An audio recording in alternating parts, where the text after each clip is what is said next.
Oremos. Padre querido, auxílianos nuevamente con el trabajo maravilloso de tu Espíritu, iluminando nuestro entendimiento. En el nombre de Jesús. Amén. Vamos a estudiar hoy sobre la educación cristiana. Existe fundamento bíblico para preocuparnos en el trabajo de preparar a nuestros niños y jóvenes, no solamente para esta vida, sino para la vida eterna. En Proverbios capítulo 22, versículo 6, encontramos lo siguiente: instruye al niño en su camino, y aun cuando fuere viejo no se apartará de él. Instruye al niño en su camino. Es una promesa. Cuando él crezca, cuando fuere viejo, no se apartará. Pero instruye al niño en su carrera. Es un trabajo educativo. Hay que enseñar, hay que gastar tiempo propositadamente para enseñarlo. En Efesios capítulo 6, versículo 4, San Pablo dice: y vosotros padres, no provoquéis a ira a vuestros hijos, sino criadlos en disciplina y amonestación del Señor. Aquí se menciona el elemento disciplina como parte de la educación del niño, como parte de la formación, del crecimiento, de la madurez del niño. Y el último texto que quiero leerles está aquí en Deuteronomio, capítulo 11, a partir del versículo 18. Dice así: por tanto, pondréis estas mis palabras en vuestro corazón y en vuestra alma, y las ataréis como señal en vuestra mano, y serán por frontales en vuestros ojos. Y las enseñaréis a vuestros hijos, hablando de ellas cuando te sientes en tu casa, cuando andes por el camino, cuando te acuestes y cuando te levantes. Estos tres versículos nos muestran la responsabilidad que tenemos como padres, como cristianos y como iglesia de educar a nuestros niños. El trabajo educativo de la iglesia, de los padres, de los cristianos, es primero un trabajo educativo informal que es hecho principalmente en la casa, en los hogares y en la iglesia. No hay certificado, no hay exámenes, es un trabajo educativo informal. Cuando le contamos historias a los niños antes de dormir, cuando hacemos el culto familiar con ellos, o cuando los niños van a la iglesia y tienen las divisiones para niños en la escuela sabática, cuna, primarios, en fin. Hay un trabajo informal educativo de parte de los padres cristianos y de la iglesia. Pero la iglesia también tiene un trabajo educativo formal, porque tenemos escuelas. La iglesia adventista tiene esparcidas por el mundo escuelas primarias, colegios secundarios, universidades en diferentes lugares. Quiere decir que la iglesia como iglesia le da importancia al trabajo educativo, porque sabemos que la generación de mañana será o dependerá de lo que nosotros coloquemos, de principios y verdades bíblicas, de valores que coloquemos hoy día en la mente de los niños. Ahora, pastor, usted podría decir, por ejemplo, que solamente ver nuestro mundo de violencia, de inmoralidad, de crisis de valores en nuestros días, ¿podríamos encontrar en la palabra de Dios consejos para la educación de nuestros hijos? ¿Podemos ver a la palabra de Dios como un mapa donde podemos encontrar una guía para educar a nuestros hijos? Mira, la Biblia es un libro tan antiguo en su formato, en su escritura, pero en su contenido es un libro actual. La Biblia responde a todas las inquietudes humanas, físicas, emocionales, psicológicas, intelectuales. Por lo tanto, cuando la Biblia dice, instruye al niño en su camino, está hablando de la propia instrucción. Mira lo que dice 2 de Timoteo, cuando se habla de la inspiración de la Biblia. 2 de Timoteo 3:16 dice: toda la escritura es inspirada por Dios y útil para enseñar, para redarguir, para corregir, para instruir en justicia, todas las funciones de la educación, a fin de que el hombre de Dios sea perfecto, enteramente preparado para toda buena obra. ¿Sabes que la misión de la educación no es preparar a los seres humanos solamente para esta vida, para esta tierra, para ser buenos profesionales, sino prepararlos para la vida eterna? Por eso tenemos escuelas, colegios y universidades de nuestra iglesia. ¿Por qué? Porque la mayoría de las escuelas que no tienen valores cristianos solamente se preocupan en preparar al hombre para esta vida. Buenos profesionales, grandes profesionales, brillantes profesionales, pero ellos no están preocupados con la escala de valores de ellos. ¿Ah? No están preocupados en corregirlos, en encaminarlos en los caminos de la virtud. Ahora, usted está hablando de la importancia de destacar la Biblia y de instruir a nuestros hijos en la palabra de Dios. ¿Y no sería mejor educar a nuestros hijos en casa para evitar tanto peligro, tanta mala influencia que puede haber en los colegios y no exponerlos a la educación en instituciones donde hay riesgos también de gente cristiana que puede tener mala influencia y gente no cristiana que puede hacer peor?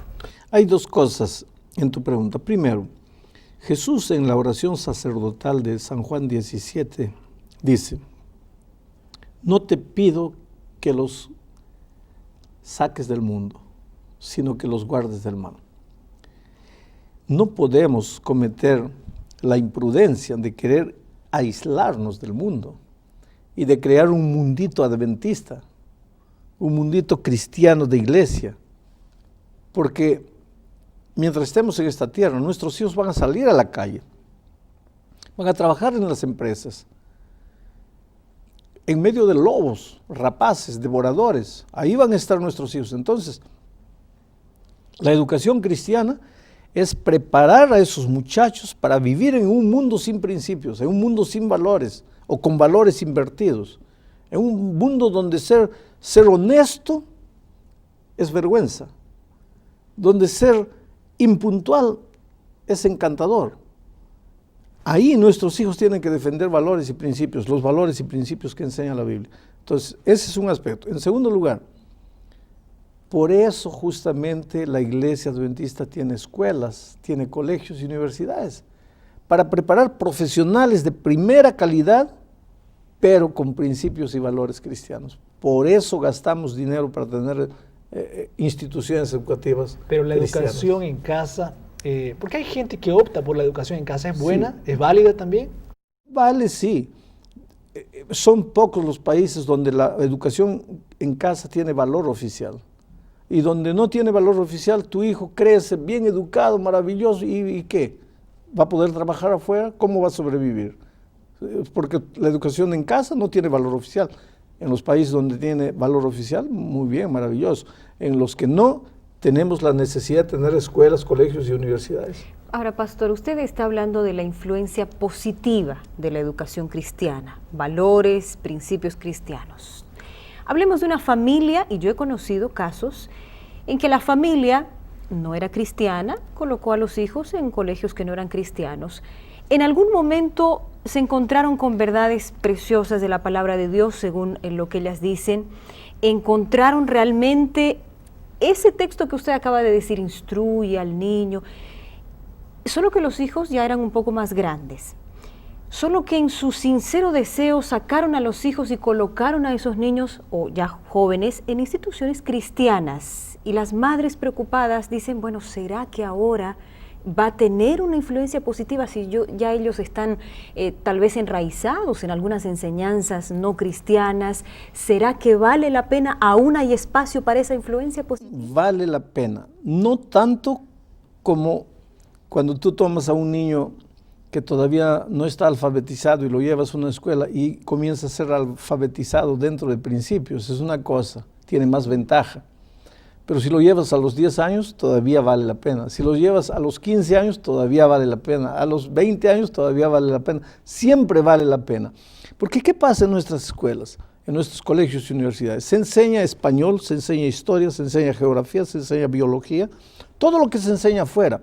Y yo les digo una cosa a nuestros profesores, nuestras escuelas deben ser las mejores escuelas en materia de enseñanza. Los mejores profesores, los más brillantes, profesores con maestría, con doctorado, los mejores profesores.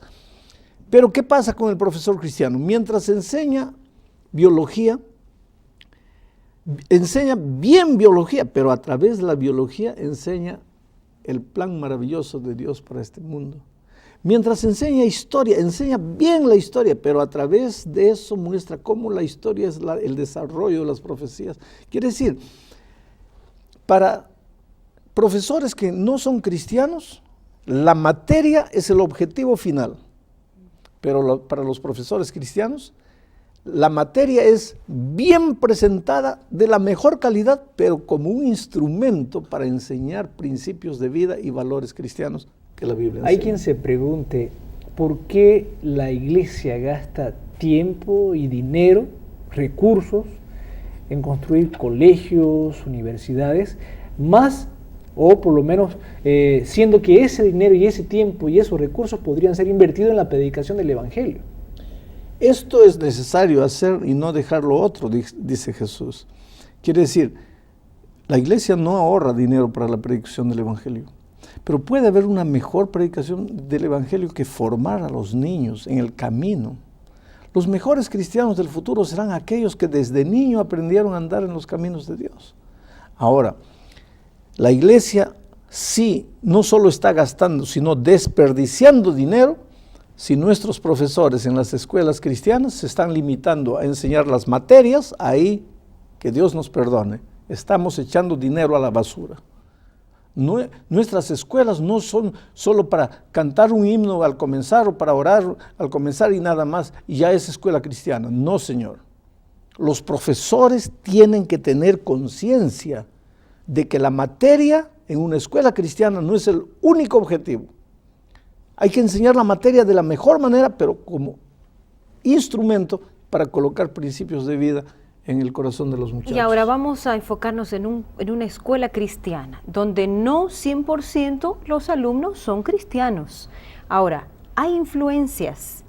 ¿En qué momento puede ser mayor la influencia de aquellos alumnos que no sean cristianos o a la inversa? Tenemos que tener cuidado de que si una escuela tiene 600 alumnos,